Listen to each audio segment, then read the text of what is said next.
If you're wondering when to set the temperature vents for the greenhouse, do not go by the outside temperature, which is deceptively and beautifully cool.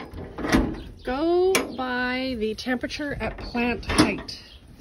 So in my greenhouse, I have a dirty shelf, needs to be cleaned off, but I will have some low growing herbs on this shelf. So I have a thermometer at crop height telling me that it's about 15 degrees.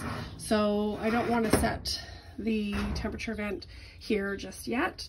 There's a vent right above.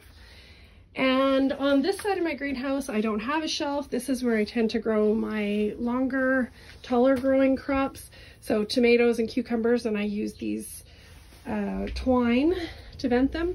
So in order to actually monitor the temperature you want to measure it at crop height, because it's really the leaves that are doing all the heavy lifting for your plant.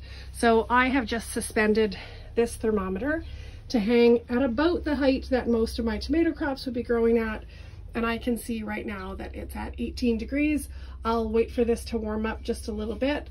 Once it hits about 25 degrees, 24, maybe 24 degrees, that's when I will set the vent to open, because your goal range for the greenhouse is right in this area.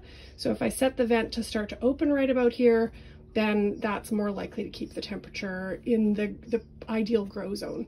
If it gets too hot, if it gets into this 28, 30 degree and higher, the plants start to really struggle with production. So we want to definitely keep our greenhouse in the 20s range.